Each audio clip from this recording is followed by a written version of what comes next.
And guys, Now, what's happening is you're not going to be respectful to me. You're not going to get the facts. You're not respecting You're not. If you keep over talking me, you're not going to get the facts. Did you come to get the facts? Stop lecturing us and give us the facts. Ma'am, do you live in this district?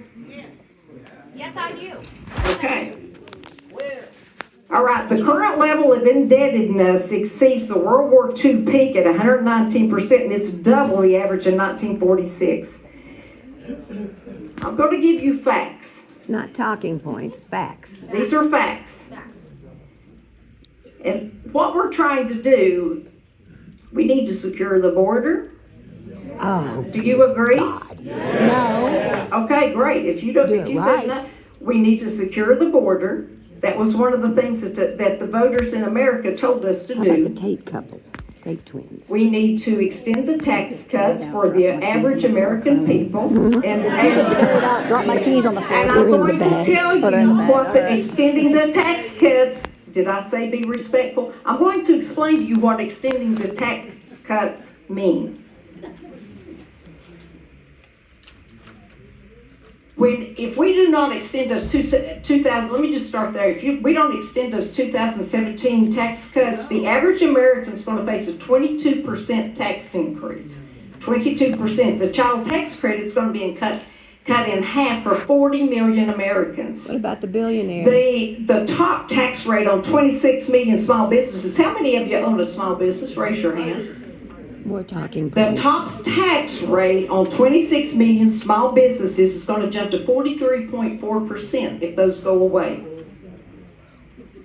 7 million taxpayers are going to have to comply with the second tax code, and 6 million jobs will be lost. These are estimates.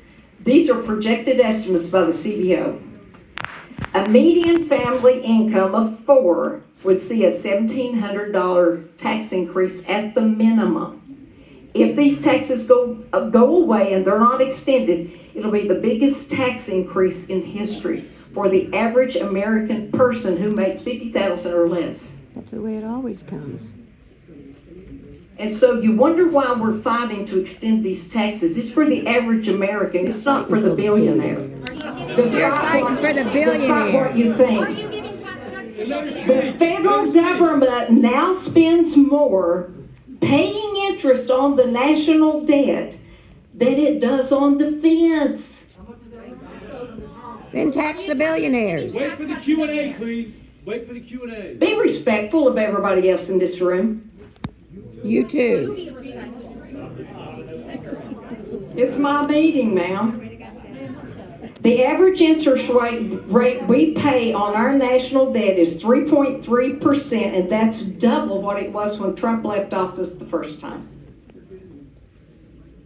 Left unchecked, these payments are on track to become the single largest item in the federal budget by 2051.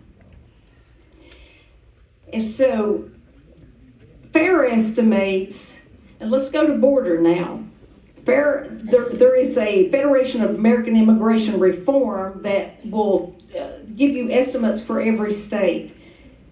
It says that state and local governments are on the hook for $115 billion annually because of illegal immigration.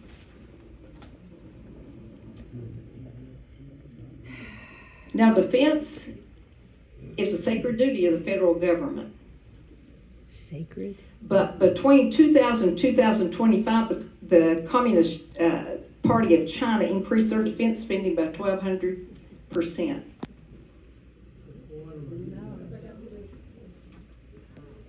You have to have a strong military to deter the outside threats that we face. And the threats that we face are things I'm not even going to talk to you about today. Elon Musk. Let me just tell you about, we're going to get into that. Let me just tell you about the budget resolution that we just passed, and that's just an instruction list. Just an instruction list for us to be able to start to do what the president has asked us to do. Take away my Social Security. And we'll talk about that too. Budget resolution is going to give us $100 billion in spending for the border security, and that means more ICE agents, more detention beds. and things of that nature, because that's a must right now. That was the primary topic when the voters went to the voter booth. Raise your hand if that was one of your top priorities. Exactly. So that funding in this budget resolution, $100 billion will go for that, because Tom Holman and the Secretary of Homeland Security said we have to have that. You got $100 billion that went for defense. You know, the Chinese can build 10 warships before we can even get one off the ground. So what we're going to have to do, based on saving $1 trillion, which is what we're asked to do, this is what you're concerned about. We're going to cut this, we're going to slash that, we're going to do this. Oh my God. We've been mandated to come up with $1 trillion in cuts. And it's all due to fraud, waste, and abuse. Do you agree with fraud, waste, and abuse? Do you agree? Do you like fraud, waste, and abuse? Do you like the fact that we're 36 trillion in debt? No. Oh, you do? You do? Show us the fraud. Let me continue on with some of the ways they're going to cut fraud, waste, and abuse, so you'll understand. You've got $246.8 billion that we're going to claw back because of the unconstitutional student loan bailout. How many of you went to college and paid every dime? Me. So do you think it's fair that people who went into debt for an education, has the government bailed them out? I don't believe so.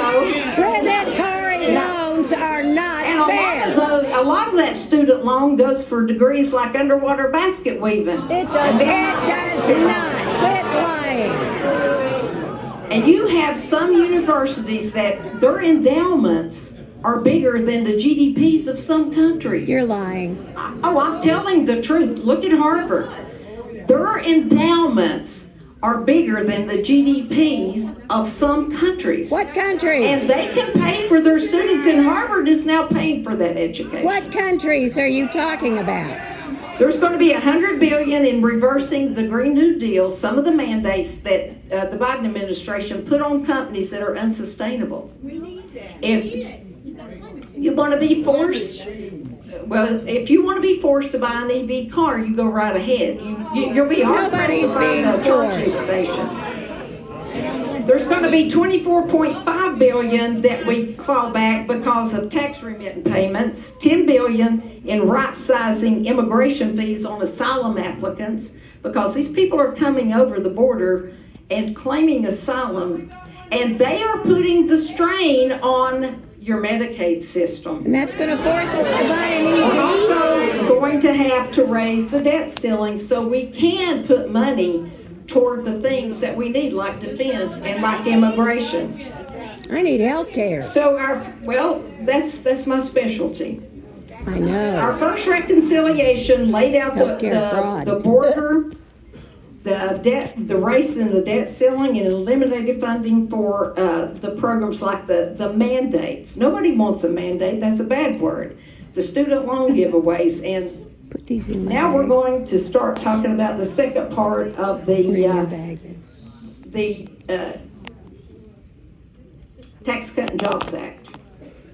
We're going to try to make that permanent for the average American citizen, so you won't have a huge tax increase. We're going to try to get that for the next 10 years at least, if not a permanent. We're going to enact no tax on tips. How many of you work off of tips?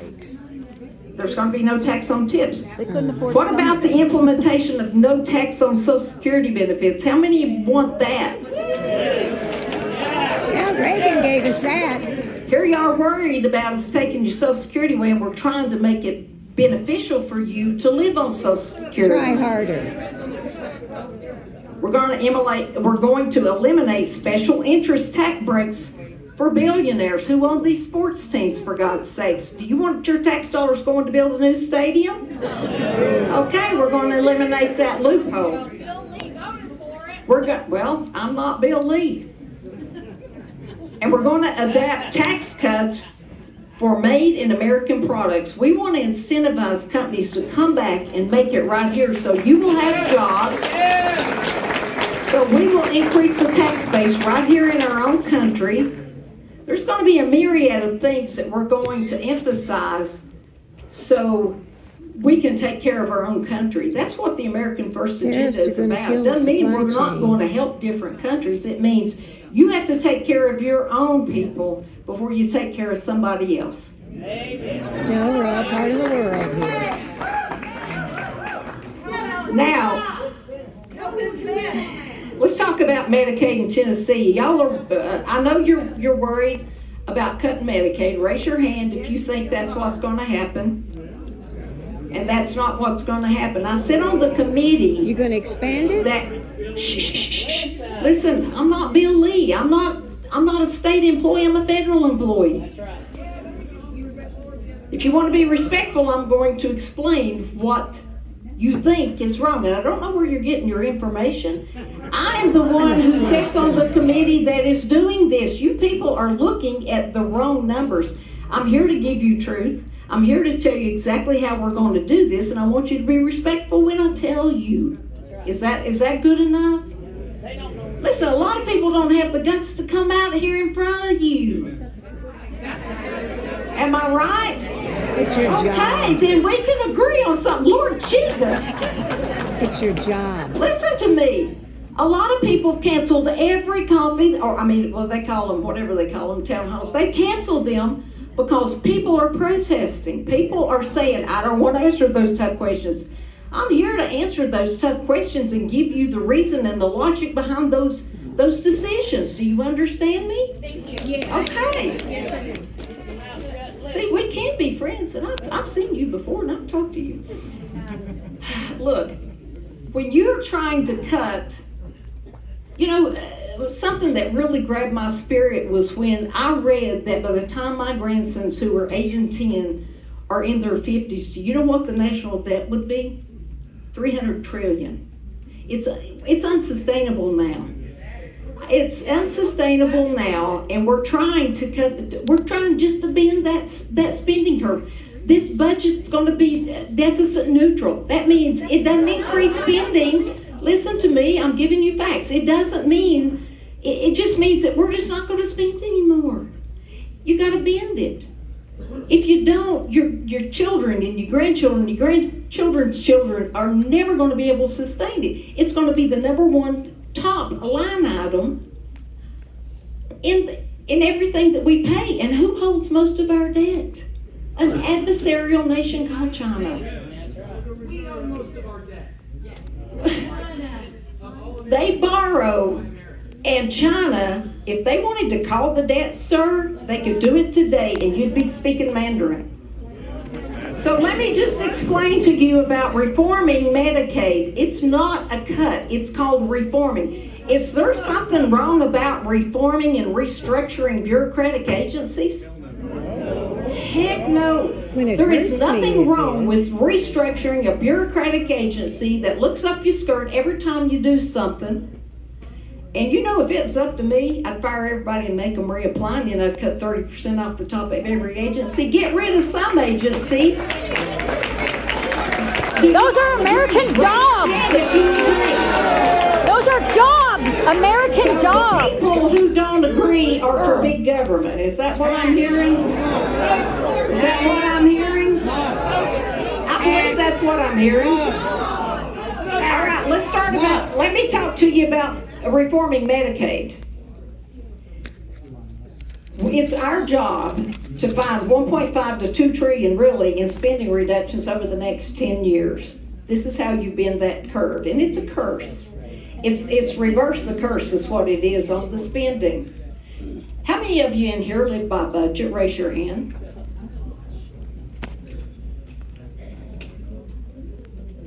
The federal government doesn't.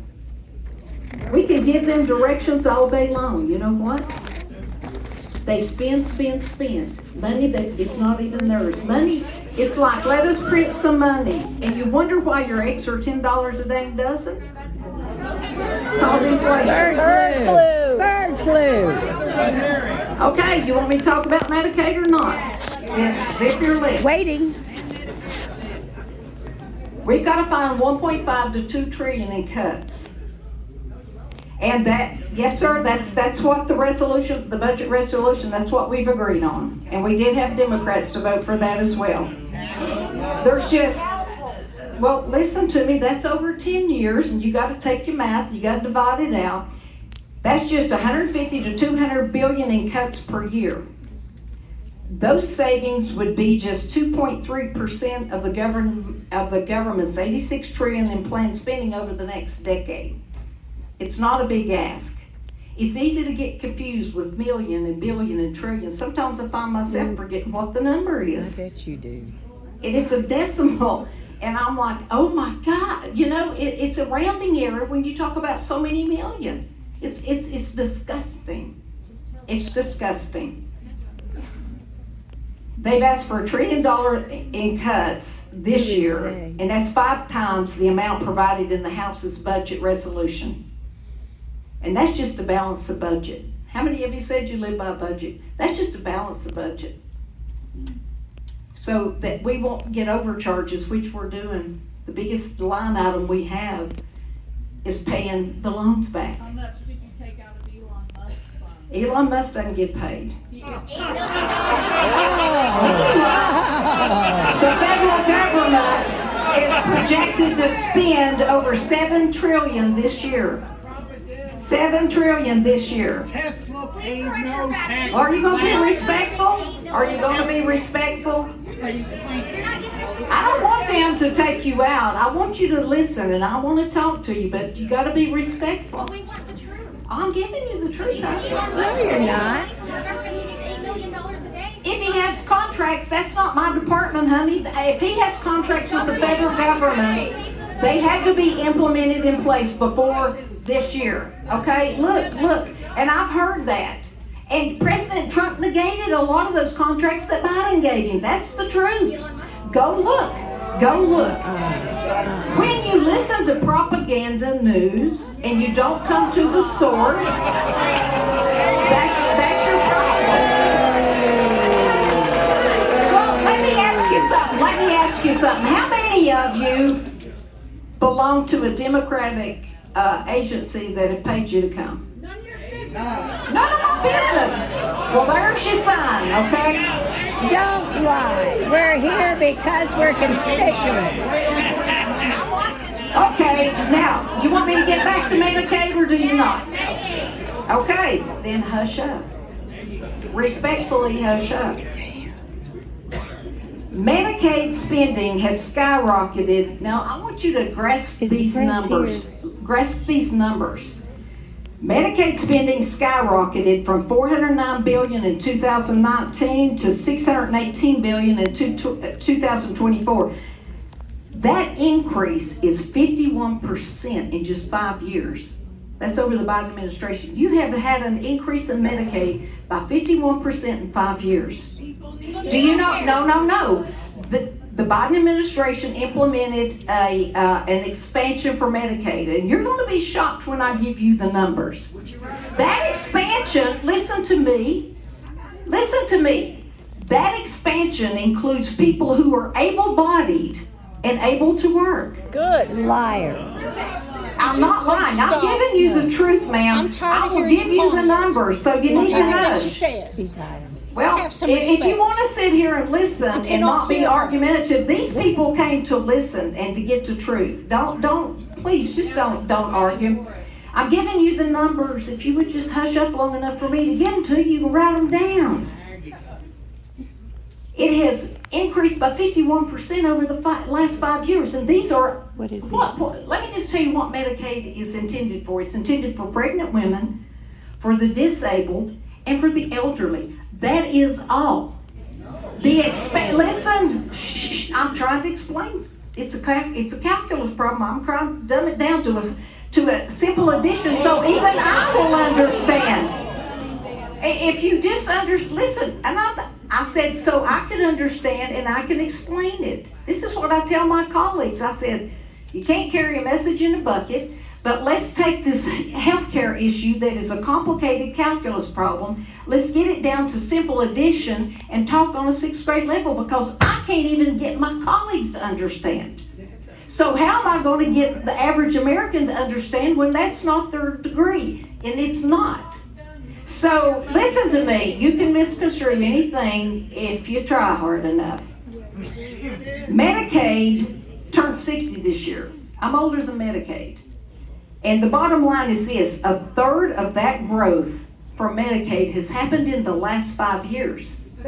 What they did was they did an expansion. And if the state wanted expansion money, the government would give them 90%, the state would pay 10%. And I'm going to give you some staggering statistics. There are a segment of 19 to 54-year-olds, or 19 to 54-year-olds for this expansion of Medicaid. Those are able-bodied people on Medicaid that are not working, because the federal government gave a lot more money for Medicaid. You've got 24.6 million able-bodied, working, capable adults on Medicaid. And 60% of these able-bodied, working, capable adults reported no earned income. And let me tell you this: all we want to do, and it saves $100 billion, is to take those able-bodied, nothing wrong with them, adults who are on this system, and put work requirements of 19 hours a week. And it could be that you volunteer somewhere, that if you're taking care of an elderly parent or a disabled person, that counts. If you're in a treatment rehab facility, that counts. 19 hours a week. Do you know how much that would save the government? $100 billion over 10 years. To put the able-bodied people who were on Medicaid and reported zero income, just having them go out and put work requirements on that. How many of you work more than 19 hours a week for a job? 64% of people on Medicaid are working. Thank you for that. And the rest Listen, that's what Obamacare is for. If you do not qualify for Medicaid, why do we even have Obamacare? That's for the people that cannot get insurance. So you've got these people on Medicaid, and it's costing the federal government, and the federal government, even with the Medicaid reforms on fraud, waste, and abuse, listen to me, not one person will be taken off Medicaid, and you can say what you want, not one. They will put per capita caps on the Medicaid that you're getting now based on the inflation index, and you send it to the state and you block grant that. And you better pray to God that your state knows how to do math. Not one person is taken off of Medicaid with this program, and you can save $880 billion just to send it back to the states and let them implement the program. Not one person, and it wouldn't be up to the federal government anyway. They don't throw you off Medicaid, that's the state, the governor. It's not us. So get your facts straight.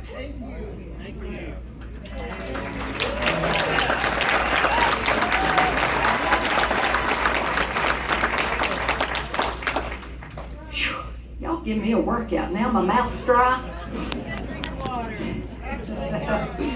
Well, let me just give you some examples of fraud, waste, and abuse we found already. You know, there was $200 billion that was issued to the school systems during COVID. Oh, no. Those relief funds had little or no oversight. Look, little or no oversight. And do you know what some of that money went for? Let me give you the truth. $393,000 went to rent a Major League Baseball stadium. You had $86,000 in Caesar's Palace hotel rooms. Now, why? $60,000 in a swimming pool passes and an ice cream truck. And you wonder why, and you're mad because we're looking line by line. And I want to assure you right now, that doesn't add up to $200 billion. the only thing we're doing is making the government accountable for your taxpayer dollars. Is that a bad thing? Accountable to who? That's all they're doing. And do you know why everybody's up in arms and everybody's getting misinformation? Because it's never been done. If I'm the CEO of a company and I've got to go in and look at the books, there's going to be a lot of heartbreak along the line, and we're going to make some mistakes, and we're going to figure it out. And you know what? You're going to get a system in place. That's what's happening right now. These are growing pains to make these agencies accountable for your taxpayer dollars. And you wonder, and everybody's up in arms about Elon or what have you. I've got, you know how many calls and how many pieces of email, and you have no idea. Get rid of the bomb, get rid of the musketeers, do this, do that. I'm Keep like, calling. listen to me. We have to start somewhere in saving our country for our grandchildren. This woman would not be here. This woman would not be here. I could be sitting on the porch playing with my grandsons. Oh, please do. Ma'am, you know what? No. Well, listen, was Hillary Clinton elected to be Secretary of State? No. She was not. She was appointed. She was appointed by the Senate.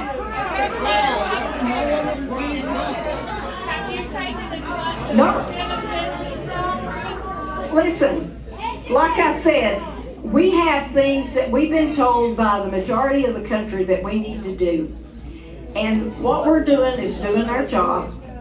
There will be things that I don't like. I can't explain some of the things they've done. The reason that, you got all this news about some of these agencies, they just fired probationary employees. And the reason was if you don't fire them before they get into the program, then you got to deal with the unions. And so what we are doing now is going back, yes ma'am, is going back. These people, a lot of them will be rehired. You just have to. How much did that cost? You know what? Remember when the email came down and he said, tell us 5 things you've done this week to make it productive? I'm like, well, I do that every day. I'm accountable to you all. I do a newsletter. I tell you, I show up. If I'm not in D.C., I'm here. I don't go on these trips. Elon Musk has nothing to do with that. He's just doing his job in putting people in place in these federal agencies to look out for your money.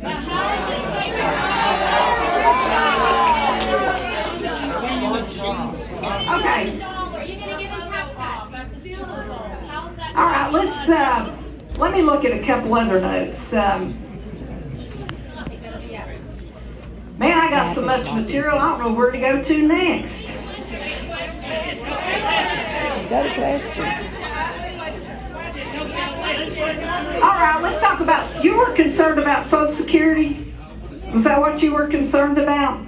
People are scared to death that these little old guys going in to look at the system, they have been vetted by the Secret Service. They have had background checks. Well, I don't even know what their names are, but I have to take it as truth. If you've got Cash Patel now over the FBI, and you've got Pam Bondi over the AG's office, I have to take them at the word that these people have been vetted. But what they're doing is, do you know anybody that's 130 or 350 years old?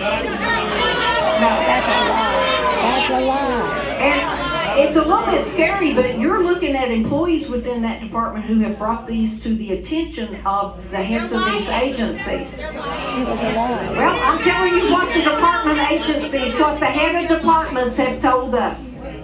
The heads of the departments, these whistleblowers, they have went in.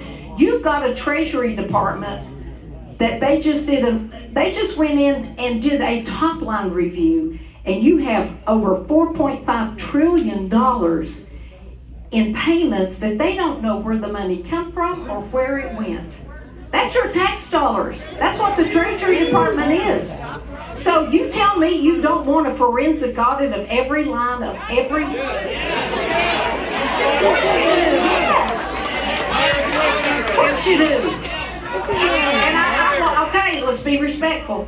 And I'll tell you this too, you know, everybody got up in arms about USAID, but some of the stupid stuff they were sending money to, it's your money, and they are not an independent agency. They fall under the Secretary of State. How much you want to bet? And what Rubio is doing, and I can assure you, every one of these department heads will do this. They're going through that budget like USAID, line by line. I was just with the speaker yesterday, and this is what he told me, and this is what Rubio's doing, going line by line. Now, you all can be skeptical. I'm telling you the truth. You can accept it, or you can just throw it out the back door. You came here for me to answer your damn questions, and I'm doing it.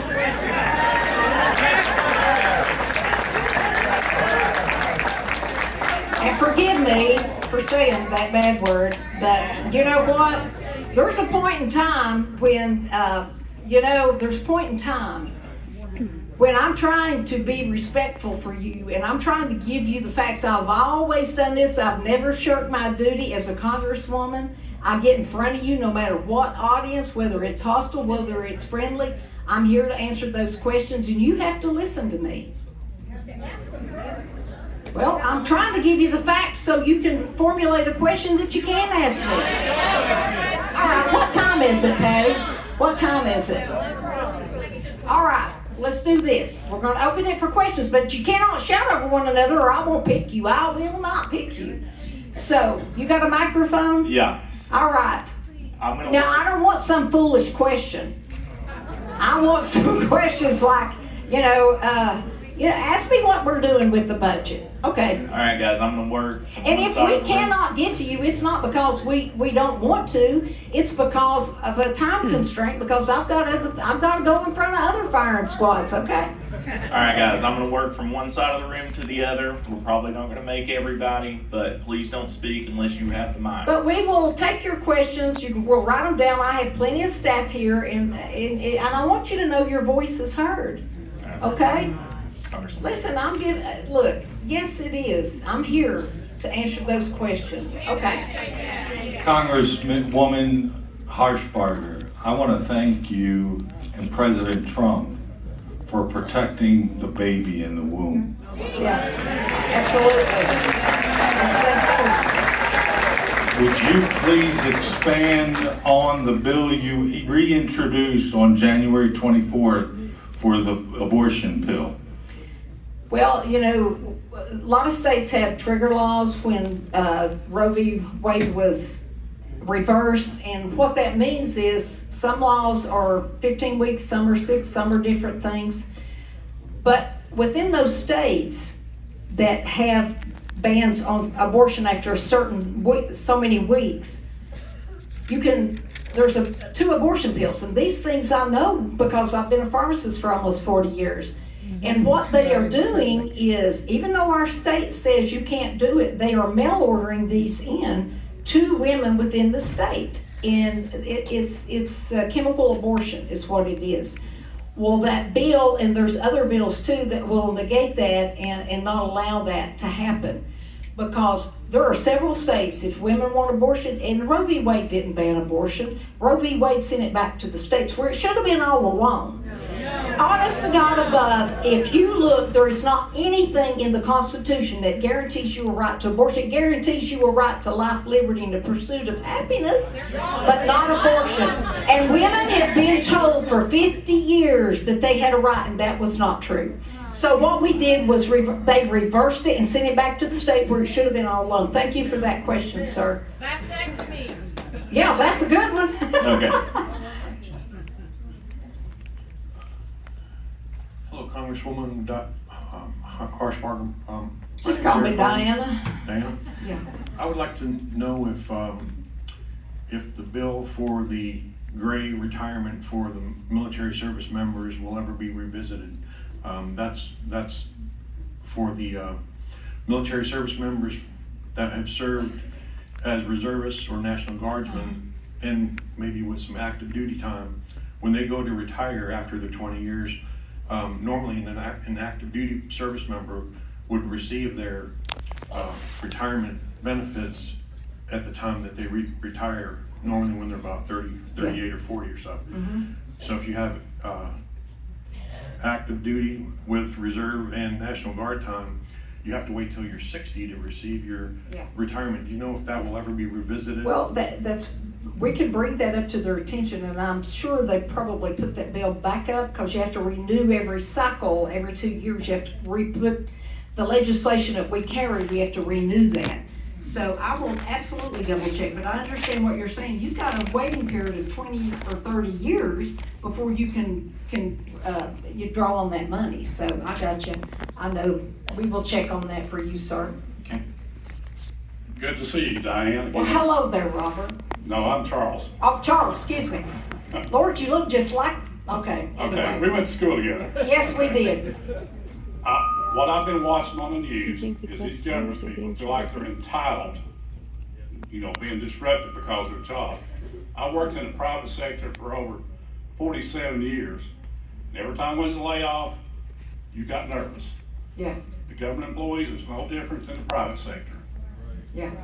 And I feel sorry for them, but they have to do the same process everybody else does. Yeah, And these entitlement programs, 100 years ago, they wasn't even thought of. no, And now you put them in place and everybody thinks they're entitled to them, and I don't think that's right. You have to get out and work for a living to be able to prove yourself. well, you're paying into That's Social free. Security, and let me tell you about entitlement programs. Lord Jesus, Ronald Reagan said it best, the closest thing to eternal life is a federal program, because it never dies. And so the same thing happens when you have an entitlement program. It's like throwing a steak to a tiger. You gonna put your arm in there to take it back? This is a resistance that we get every time. And I can assure you that when they had that work at home program, I walk into any building in DC and it was empty the last 4 years. And you know what they should have done is just put those on the chopping block and sold them to downsize. But we know for a fact that some of these people on the payroll, that's all that 5-question thing was, is are you working? Did you show up? If you're running a business, do you not expect accountability from your employees? Holy heck yes. I would do that in the pharmacy. I do it with my own employees at the federal level. They have to tell me what they've worked on that week. Am I right, Pat? Every day they send a logbook in. We log it in the system that I can look at and make sure they are taking care of my constituents. Because what am I doing up there if I'm not working for you? And that's the way it should be. But we see a lot of bloat in federal agencies. A lot of people are there. They're not doing what they have, their job description says, and they are defiant. If your boss or the head of that department says, well, I need you to come back. That's why Elon Musk fired all those people at Twitter. No. He took 80%. He can operate with 20%. Look, when you run a lean organization, you have more profit to put back into your business. That means you want the tax structure to be low. I don't want to pay $1 in taxes, but I have to because some people don't work or can't work, and that's where my tax dollars go to. Yes. I'm almost embarrassed to talk about my issue, but I'm also embarrassed that the Congress, specifically the House of Representatives, have kicked the can down the road for 3 years on this issue. How many people in here are tired of changing their clocks twice a year? If I'm not mistaken, the Senate's already voted to change to one standard year round. And we're waiting on the House of Representatives to do the same. We've had that bill up every year. I don't know what the deal is. Somebody's got to bring it to the floor, but I agree with you. And it should be daylight savings time, by the way. You remember why that rule was implemented in the first place is because of World War, when we were at war, it gave us more daylight. But Lord Jesus, look, it's his question. It's his time. Why are you complaining now? Don't be. All right. Lord Jesus, people are going to have other questions besides throw the bum out. Okay. Let's not lose any more time.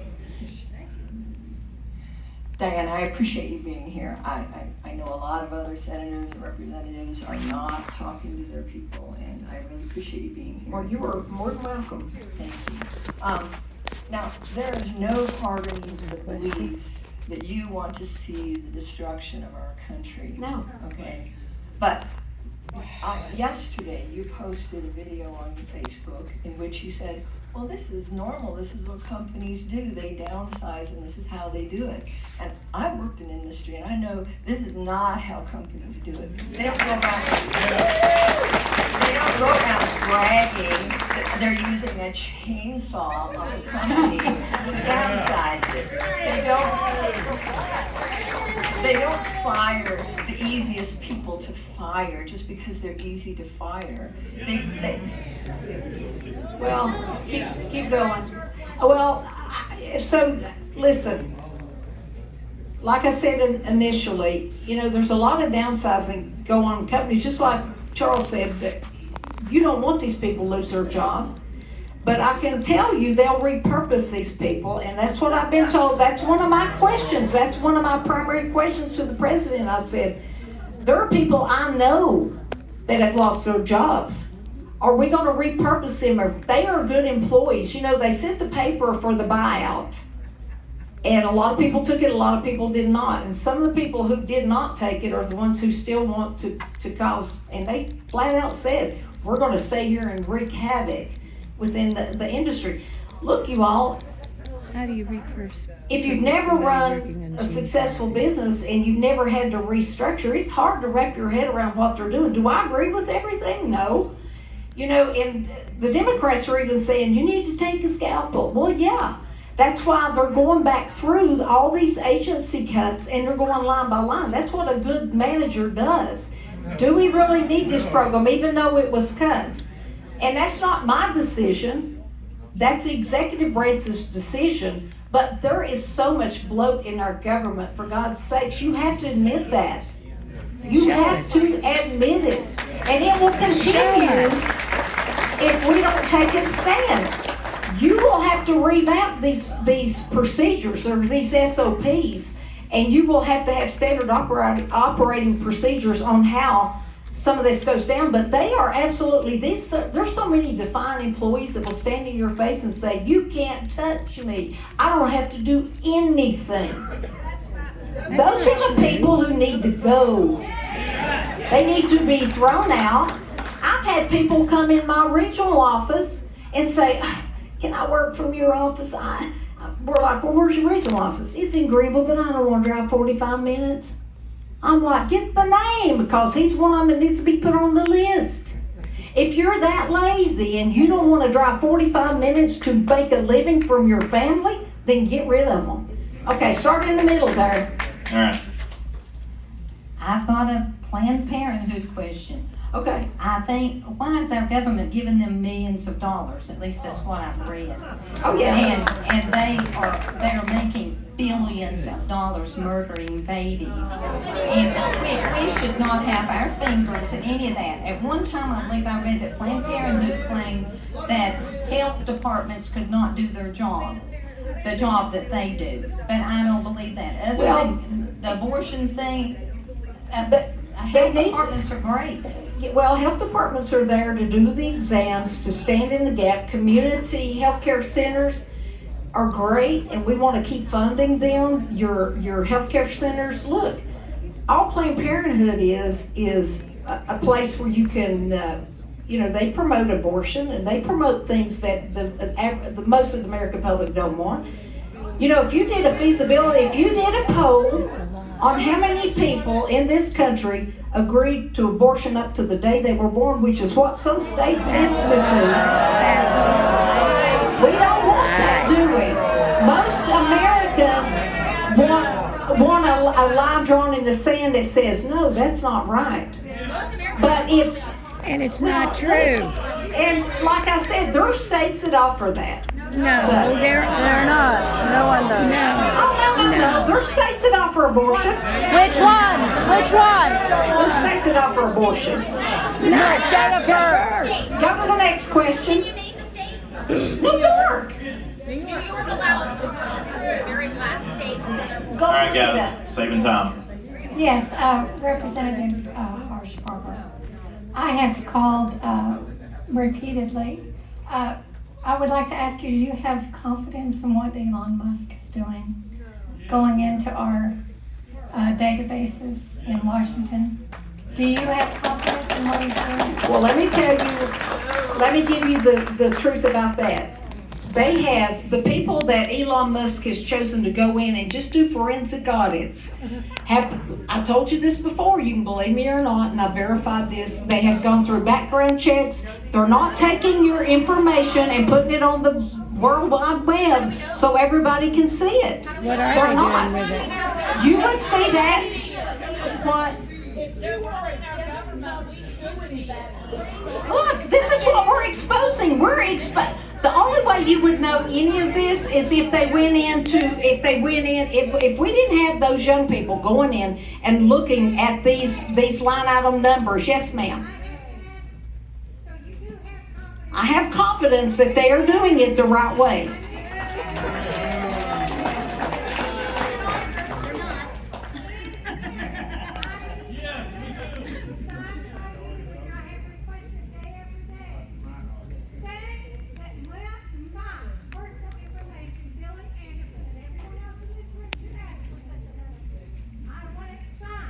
Okay, are you asking, now say that, you want me to sign a letter saying I have confidence in him that he won't cause the breach?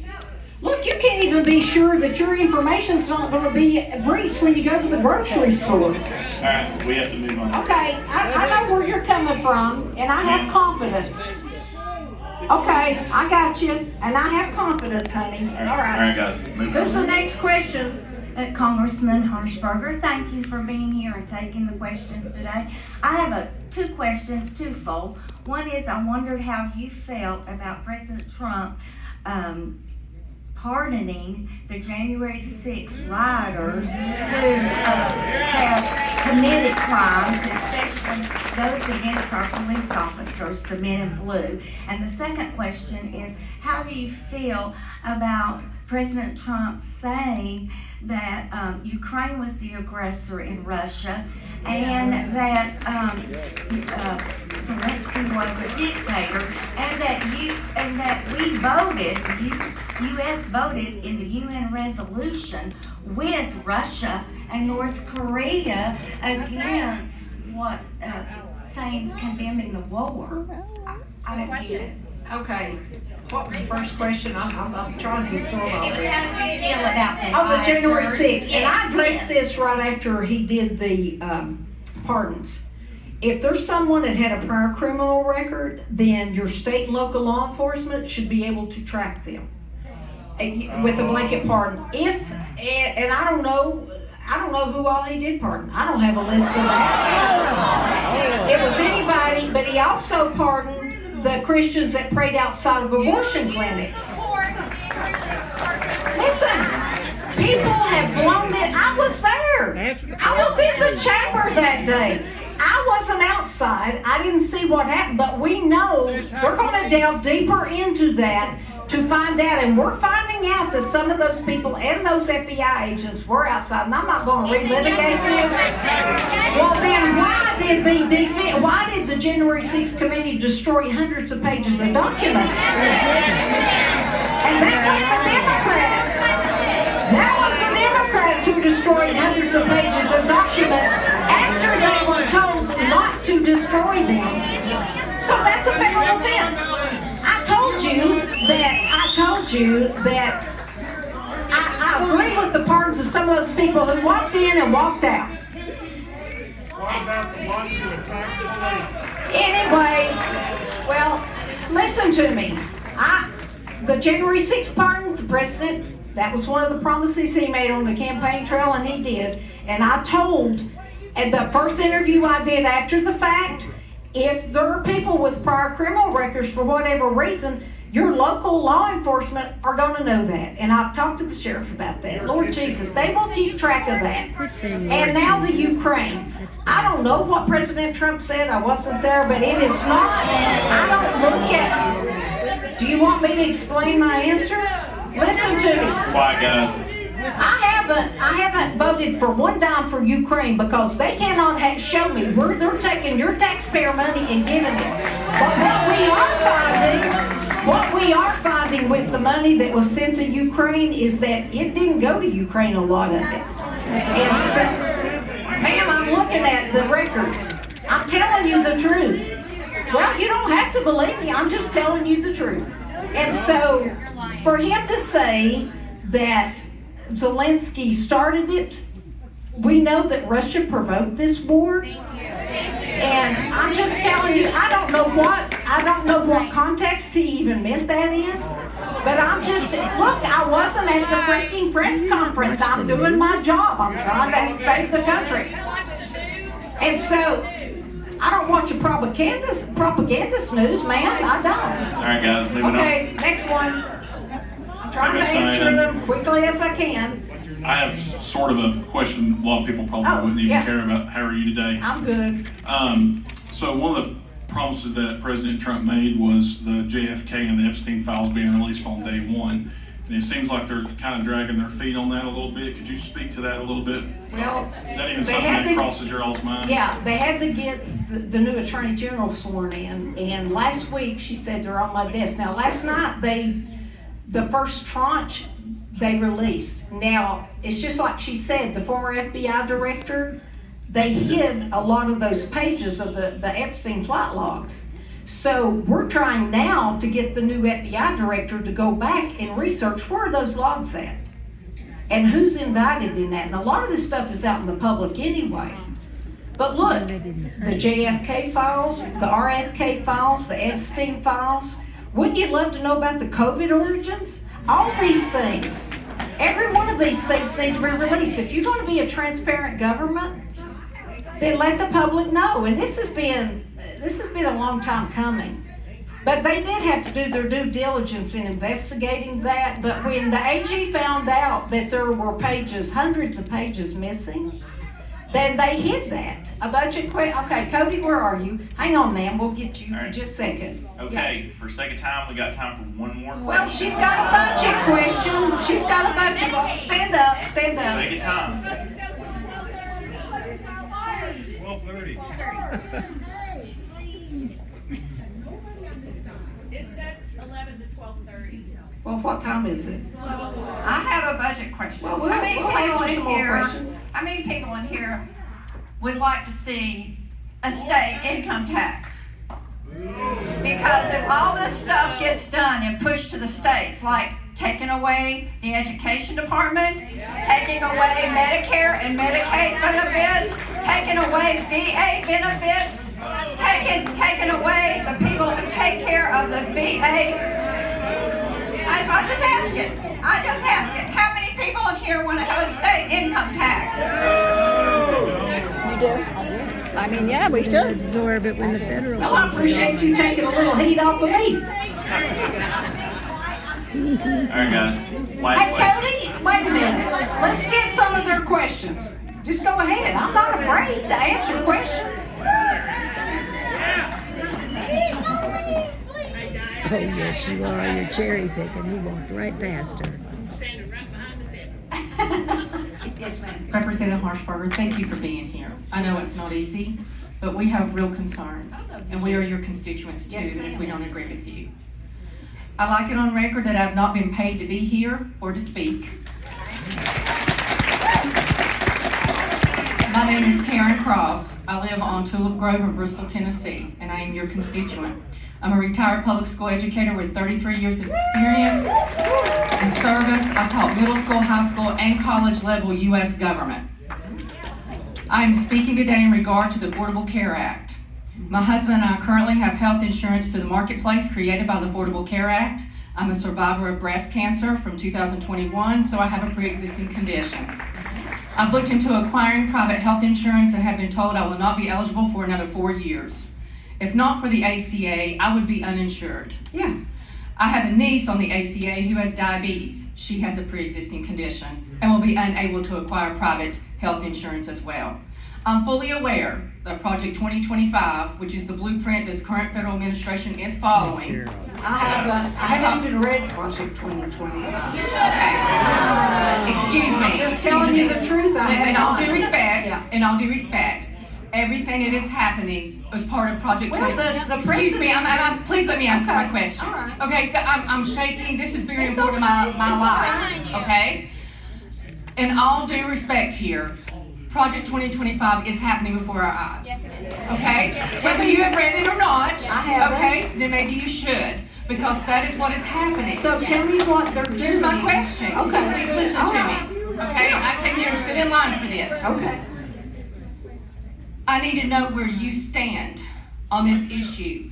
According to 2025, Project 2025, there will either be the elimination of the ACA or extreme restructuring. I will be unable to get insurance. This is a personal issue for me. Yeah. I need to know, and I hope people are recording this because I'm going to keep you to your word what you say on this. Because we are in a situation where, our representatives in our Senate so close between Democrats and Republicans, it will only take a few of you to be brave enough to stand up and support us.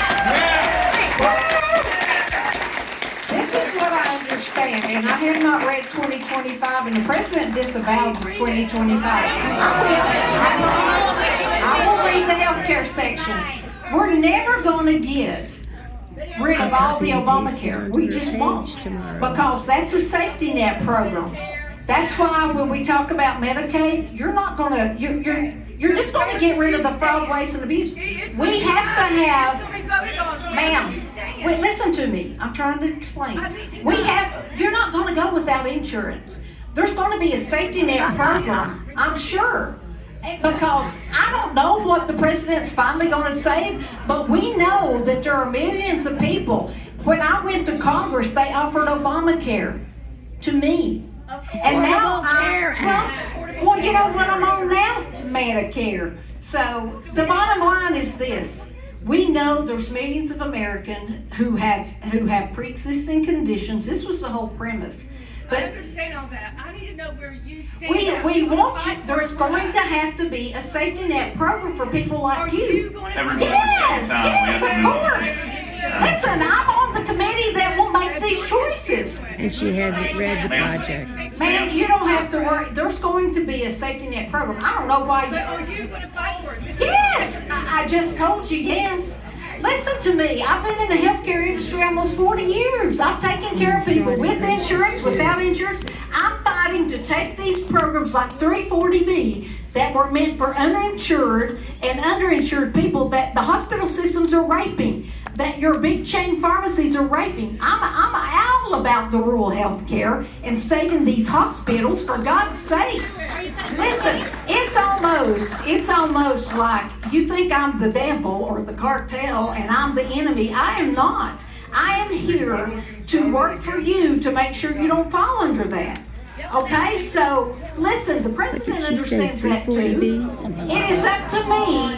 It is up to me and my physician colleagues and my healthcare colleagues on both sides of the aisle to make sure there is some kind of program for those uninsurable patients. Okay. All right, we're moving on. Well, I'm one of them. All right, Listen. guys. Hey, out of respect for everybody, we're moving on. Okay. Context, first of all, thank you for being here, Congresswoman. I'm John Bartleson, Potty Flats. Want to let you know that I do have a question, I'll get to it, but I just want to let you know my background so you have it. First of all, I'm a retired shipyard worker in Norfolk, Virginia. I'm also a former house painter, 20-year military veteran, and also a civil servant for 23 years from DHS headquarters to FEMA. And first I want to ask the question, how many of you in the room know somebody that has been impacted by a disaster, either here in Tennessee, North Carolina, anywhere else across the United States? So I can see by the show of hands, many of you agree that no county, no state is immune from a disaster. Right. So do you think you should have income tax that should not be taxed during a disaster and 6 months after the disaster? It can be not taxed for your income or your, the question is this, the question to you is, do you think that your tax income, if you are impacted by a disaster, should be taxed during the disaster period and 6 months after? Okay, right now, I'll tell you, as a FEMA employee, I'll tell you, your income tax is still taxed. The only benefit you have is that they delay your income tax filing and that itemized deductions for the items that were lost, stolen, or destroyed. That's the only tax benefit you have. So I'm saying, through our congressman, through you, the other citizens, show some compassion for people that are impacted, for families and kids without homes. They're starting from scratch again. They need their money back. That's so funny that I just had a call with FEMA. That's why I was late getting in here, because they want to withhold some money from Tennessee to help these disaster victims, and we're working through that. So it's not like I'm just out there fiddling my thumbs and I didn't want to come in. I'm on a call working for the people who have incurred unbelievable, and I've been in every one of these counties that have been hit with disasters, and I was there the day they pulled them off the top of the hospital. And if it wasn't for the Starlink system that we deployed to Johnson County, Roan Mountain, Unicoi, they had no communication. And the government denied, the FCC denied us using that Starlink system. We went with that. They were using the radios, the ham radios that the bear officers use. I mean, that the bear hunters use. That's what the police officers were having to use. So I'm absolutely engaged with people, trying to get them the help they need. And yes, sir. All right. My follow-up question is this. I am a federal employee. My information's been hacked. If you don't know, Yeah, there's really? 3 kinds of people in 3 kinds of businesses and 3 kinds of countries. Those that don't know they've been hacked. What's your question? The question is this, many people are concerned about Elon Musk.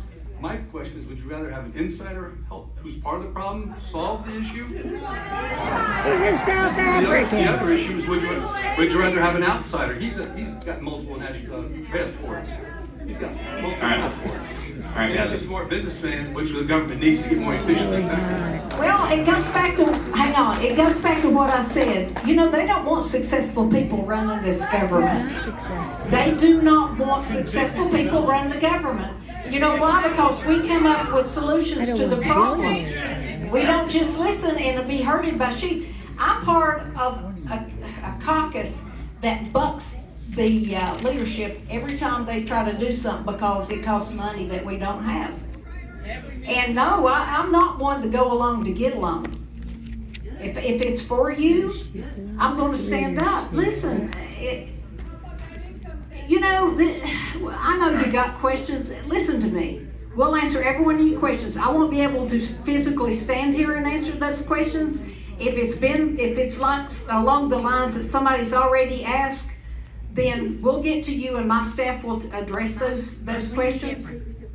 Okay, come here, let her get, okay, all right, hang on and we'll get you. Yes.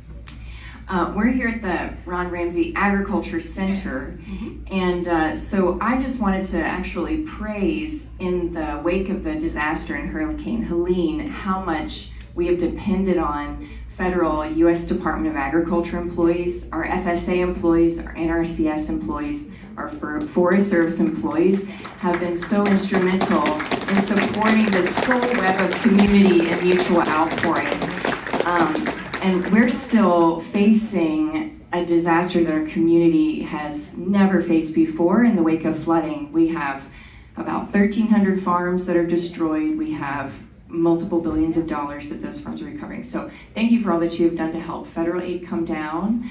And I would hope that for disaster impacted areas that you help mitigate any firing of federal employees who are instrumental to our economies getting back on the ground. We're already working on that, as a matter of fact.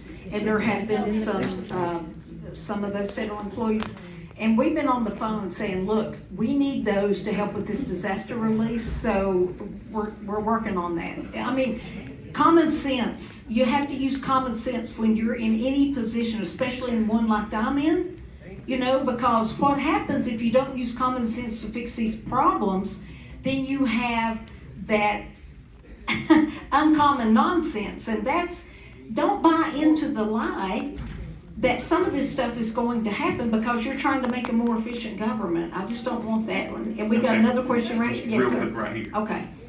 Yes, I'm also with the Appalachian RC&D Council with Emily, and we've been working with farmers to help them recover from Hurricane Helene. And right now, we've raised about $250,000 of private money to put on the ground to farmers to help them recover. But with the recent federal funding freeze, I'm actually in crisis management mode, trying to keep this organization afloat rather than raising money from private sources to actually put money on the ground to help farmers recover. And So the way I understand, I have four businesses myself. Yeah. And I understand the need to be able to cut money, but the way it's being done is just, I don't know if it's incompetent or callous or both, but it's really affecting us in a very bad way. And we're just one nonprofit. I think there's 250 nonprofits in the region that's actually being affected by these freezes. Well, this is where we're going in. When you make me aware of that, we make them aware of that.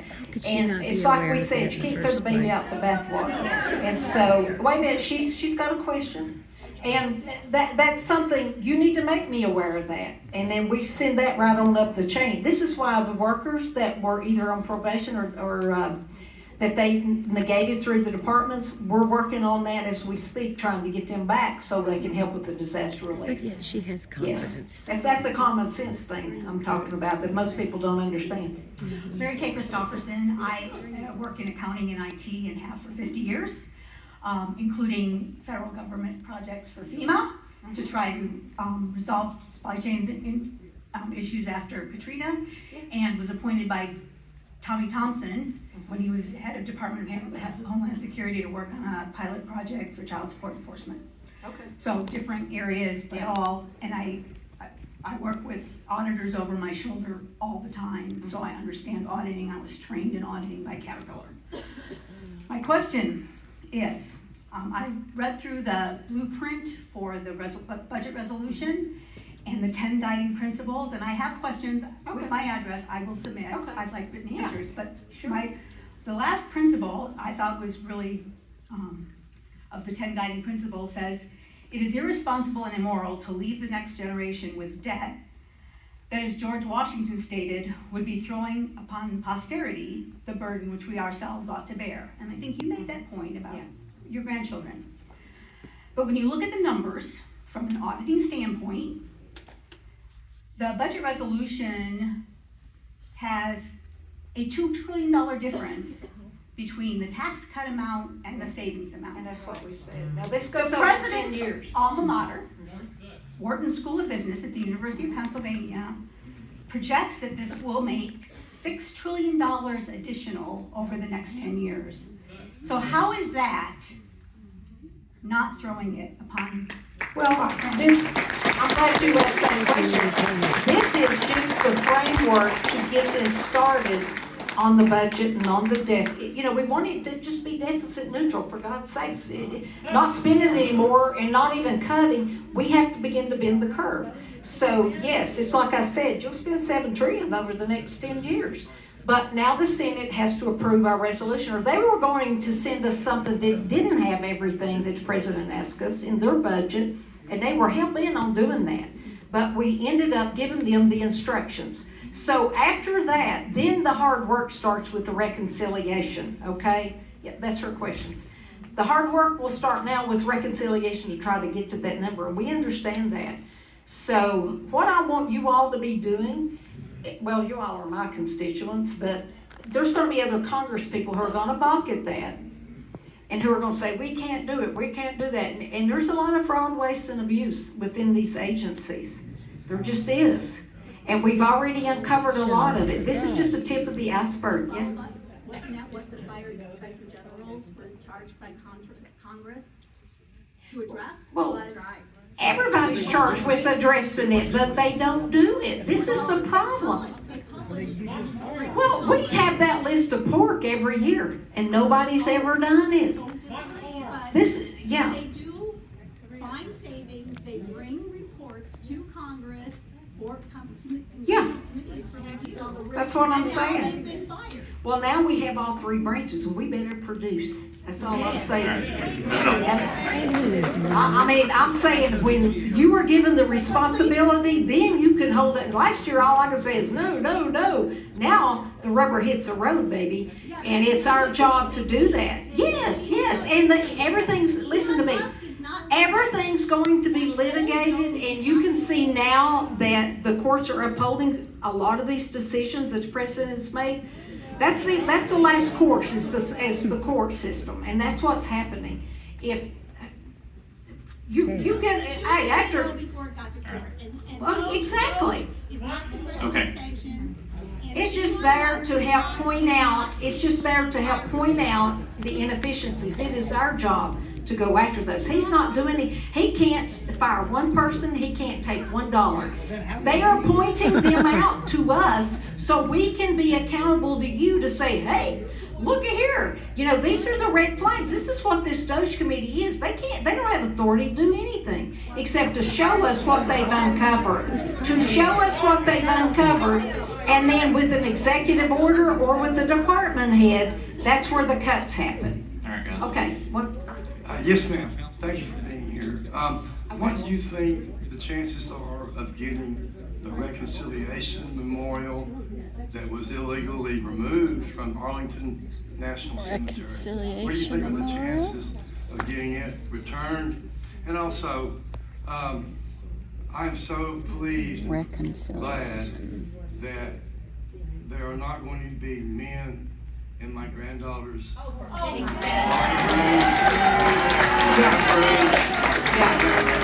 they will have a chance to participate fairly for scholarships under Title IX as it was intended. That's exactly right. That was an executive order I was there to signing because it is not right. These young women will never win another championship or get another scholarship. Because biologically, you're born a man or a woman. You can't pretend to be. There is no disputing the facts. There are no disputing the facts. You're either both. You can't change your DNA, ma'am. Do intersex people exist? You can't change Do it. intersex people exist? My daughters and daughters. Do intersex people exist? Listen, are you changing from one sex to another? No. Ma'am, I'm not going to address the issue. Because you don't know what you're talking No, about. I'm answering his question. Do you want a man that is 10 times stronger than a woman who is mediocre in his sport to go in and conquer these young women? There was a woman there that was a volleyball player that ended up with a concussion, and now she cannot function as a young woman because she was paralyzed because of the hit that he gave her. That is I'm not going to back up on my decision to support Title IX. So thank you. And I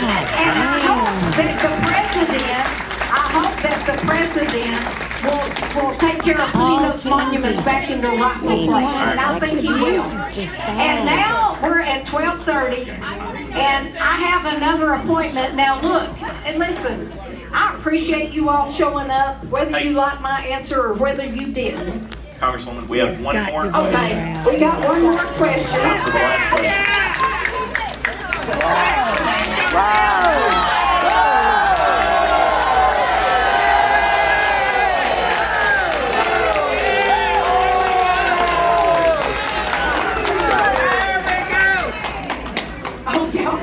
Representative Harshbarger. Don't be part of the big space. Representative Harshbarger. Yes. I'm Jen Tester, and I'm a teacher in your district. Yes. I teach first grade. I read that you were the first in your family to graduate from high school and from college. I'm the first in my family to graduate from college. Very good. You and I both also graduated from ETSU, so go back. I know that you understand the need for your constituents to have their children go to high quality, free public education schools. I don't understand why we are supporting Governor Bill Lee's voucher program because it's going to take away from our public schools, which are already underserved. You don't, look, I've argued that fact. I've stayed out of it. It's a state issue, but I can assure you, I haven't talked to one person that was supported that because I can look 10 to 30 years down the road and I know what's going to happen. You have to look at some of these other states that have implemented that program. And you already have school choice. You can go to public school, you can go to private school, you can homeschool. That's called school choice. There's a difference in school choice and the voucher program. Because the voucher program is the education savings account, and that was a failure. And so why are you doubling down on doing something that didn't work in the first place? Praise praise God, they agree. She won't be going to hear because she can't do anything about it. Huh? Okay, hang on. But, you know, and I understand this. I'm a product, my son, my grandsons, we're all products of the public school system. And, you know, I don't know. I can't tell you why that was such a forcible issue. I think that's why John Lundberg lost, because he was the chairman of the education department. But look, we already have school choice, and why, you know, that was meant for places like Nashville or Memphis or Chattanooga, where you had inner city schools that were not performing. We have good school systems. You have a choice, but the ones that are going to benefit from that tax credit, it's only going to benefit maybe 20,000 students across the state. It's only going to benefit maybe 20,000 when you apply. And yet, that's a lot of money. And I've looked at some states, and it's $1 billion to continue that. And so, I say, if it's working, don't mess with it. Just tweak it every now and again. Can I ask if you will please educate your constituents and your voters on what the voucher program stands for? This will only provide 20,000 vouchers, only half of which would go to children who are in need. You know, and that would take away from our public schools. And you know, my question was, well, heck, if you give it to an underserved school system and a child that isn't in the best environment, one thing, they can't get, how are they going to get to the school? How are they going to get back? What are they going to do after school? All those things, and you're only getting a stipend. So who makes up the rest? And what I feel like is going to happen is there's going to be a lot of these schools pop up to take that money. And I can't predict the future. I don't know. I'm just giving you the facts. I never said one thing for or against it. It's you all that have to make your minds up about that. And you have to speak your piece, whether you agree with something or whether you don't. But the one thing I want you to know is I'm open to listen to anybody. Doesn't matter if I don't agree with you. You're going to know where I stand one way or the other, and I'm going to be nice about it. I'm not going to call names. I'm not going to throw bombs. I don't do that in Congress. But you know what? You have to have a persuasive argument on the facts. And when you do that, then these people can make their minds up. And it's, look, we've got staff to do the rest of these questions, but it's a privilege of a lifetime for me to stand here before you and take the slings and arrows and to go up there and fight for the things that matter to you. Okay? Whether I agree or not. Okay? See, I wish my colleagues could see this, because they just shut down and they just stop. And they don't get in front of people if they don't agree. And that's not the way this country was built. That's not the way this country should be run. And you know I'm going to fight for you no matter if I agree or not. I'm going to be here and I'm going to find a solution. And if you have individual problems or questions, all you got to do is come to my staff. I mean, I'm here. You catch me in the Walmart. I set a record for being in there 5 hours, and my husband called and said, "Have you been kidnapped?" I said, "No, I'm going down every aisle answering questions."